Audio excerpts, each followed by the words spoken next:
Olá, aqui de volta a mais um vídeo do canal Analistas Quant. Meu nome é Rafael Fernandes, eu possuo a certificação CQF, que é uma certificação voltada para análise quantitativa do mercado financeiro, e nesse vídeo eu vou mostrar para você como comparar a volatilidade de preços para diferentes ativos financeiros. Por exemplo, a gente está trabalhando com a base de dados aqui proveniente do Ibovespa, ou seja, eu tenho vários dados de preços de ativos que compõem o Ibovespa. E dentro aqui desse conjunto de ativos financeiros, dentro dessa cesta de ativos financeiros, eu tenho várias dimensões de dados. Veja que o Ibovespa ele varia aqui numa margem, num número muito alto, de pontos. Já os outros ativos variam aqui em centavos. Veja que, por exemplo, a Vale está em torno de R$ 54. Aqui a Petrobras está em torno de 33. Eu tenho aqui alguns bancos em torno de R$ 12, enfim. A dimensão dos preços, os valores dos preços podem ser muito diferentes uns dos outros, e eu comparar a volatilidade simplesmente obtendo o desvio padrão de cada um desses preços, esse tipo de comparação não vai ficar justa para eu ter a ideia da volatilidade. Então, por volatilidade, a gente já viu em vídeos passados, em outros vídeos dessa playlist, que a volatilidade pode ser calculada pelo desvio padrão. Só que, como eu acabei de falar, o desvio padrão, como eu posso obter com apenas um único comando, ele vai fornecer informações, olha, que é tipo assim, o desvio padrão da Vale aqui é 19,7. Aqui para Bova, 11, aqui eu tenho 40,4. Aqui para o Ibovespa aqui se chama Less Price, eu vou ter 1031,6, ou seja, valores muito diferentes. Então, para eu comparar banana com maçã, com pera, a maneira correta de eu ter uma ideia de cálculo de volatilidade para os preços e fazer essa comparação é a partir do coeficiente de variação dos preços, que também é uma medida de volatilidade. Existem várias, infinitas maneiras de eu calcular a volatilidade. E essa que eu estou mostrando para você é a partir do coeficiente de variação, que é o seguinte. Coeficiente de variação, CV, é, por definição, a seguinte conta. Eu vou dividir aqui o STD, ou seja, o Standard Deviation, ou o desvio padrão, eu vou dividir pela média dos preços. Então, eu posso botar aqui o X médio, o valor médio. Deixa eu até colocar assim, MED. Então, quando eu dividir o desvio padrão pela média e multiplicar por 100, por exemplo, eu vou ter aí uma medida do coeficiente de variação que vai estar normalizada entre aspas. Veja que eu agora vou poder comparar vários ativos diferentes de volatilidades aqui, sem me preocupar. Por quê? Porque cada ativo vai ter um desvio padrão, que eu vou calcular facilmente, e cada ativo também tem a sua média. Então, eu estou dividindo o desvio padrão pela média e assim tornando independente os valores aqui em termos de ordem de grandeza. E assim eu vou poder comparar cada um desses valores de maneira tranquila, sem me preocupar em estar comparando banana com laranja com maçã. Tá entendendo? Porque eu normalizo a partir dessa divisão aqui pela média e agora fica todo mundo justo, porque eu entendo, como essa razão, como sendo algo o quê? Como sendo o quanto que eu tenho aqui, de variação dentro de um determinado tamanho de média. Uma divisão não é isso, né? Uma divisão, eu pego um valor, divido por outro, eu sei quantas medidas de média cabem aqui dentro do meu desvio padrão. Eu posso pensar assim. Essa é só uma visão intuitiva, mas vamos ver aqui os cálculos utilizando o Python, que vai facilitar tudo. Então agora eu vou pegar aqui e fazer o seguinte. Eu tenho que ter o import aqui da biblioteca NumPy, SNP, e também import pandas SPD. Como a gente já importou isso para obter até essa nossa base de dados aqui, eu vou agora fazer o seguinte. Eu vou pegar só os valores de close. Esses valores de close eu até já tenho, Eu até já mostrei como coletar aqui em vídeos anteriores da playlist. Veja que esse arquivo, ele é bem longo. Ele está disponível para quem é membro, quem tem interesse em acompanhar tudo organizado no grupo de membros. Eu sempre disponibilizo alguns arquivos. Eu tenho aqui a maneira de coletar os dados utilizando essa fórmula. Tem até vídeo mostrando como fazer isso. Se você não quiser, você não precisa ser membro para ter acesso a esse conteúdo não, porque está tudo aqui misturado. Às vezes, quando a gente é membro, a gente só tem um conteúdo mais organizado e também tem alguns conteúdos exclusivos. Entretanto, o grupo aqui é bem democrático, eu deixo muito conteúdo gratuito para todo mundo. Então, voltando, vamos vir para cá e fazer o filtro agora aqui dos closes. Eu vou pegar só os closes.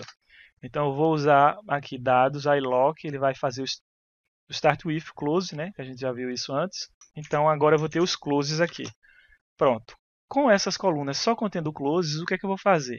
Vou pegar o desvio padrão. Para calcular o desvio padrão, eu posso botar np.std. Olha como é simples para calcular o desvio padrão. Só basta esse comando, ele já pega o desvio padrão para cada um dos valores aqui de preços de os ativos. Ó. Então, cada um desses aqui é o meu desvio padrão. Já calculou. E agora, para calcular a média, é algo semelhante, mas veja um ponto de observação aqui crucial que eu vou mostrar para você. Eu vou botar np.min, que é para calcular a média. Agora eu abro e fecho parênteses e coloco aqui close. Quando eu executo isso, olha o que aparece. Ele tirou a média de todos os dados, de toda a base de dados, sem separar para mim aqui por ativo, por coluna, como aconteceu com o Standard Deviation. Tá entendendo? Aqui com mim ele pegou de todo mundo e não é isso que eu quero. Eu quero que ele separe para cada uma das colunas a média. Então aqui eu vou fazer o seguinte, eu posso botar assim, ó, close.std, abre e fecha parênteses e ele já executa isso porque esse meu objeto close é do tipo DataFrame que contém esse método Standard Deviation e ele já calculou o desvio padrão, ó, separadamente para cada uma dessas nossas colunas, que é exatamente igual a esse comando daqui no Py. Ou seja, ou eu calculando std desse jeito, utilizando a biblioteca NumPy, ou usando o método do objeto close, que é std, eu obtenho os mesmos valores aí de desvio padrão, tá entendendo? Tá vendo aí? São exatamente iguais. Então eu vou poder fazer o quê? Eu vou poder pegar também a média. Então close.min, abre e fecha parênteses, ele agora vai retornar para mim a média de cada um dos valores. Ó. Veja que foi diferente do uso aqui dessa média. Essa média como padrão, ele pegou a média de todos os valores ao mesmo tempo, ou seja, ele calculou essas médias e depois com esses valores de médias calculados aqui, ele foi e calculou outra média aqui em cima. Então a média de todos esses valores deu esse valor daqui, ó. Deu esse valor daqui, que é o 23,19, é a média da média de cada um dos ativos. É basicamente isso que ele calculou. Mas eu não quero, eu só quero a média de cada um dos ativos, que é essa tabela inicial.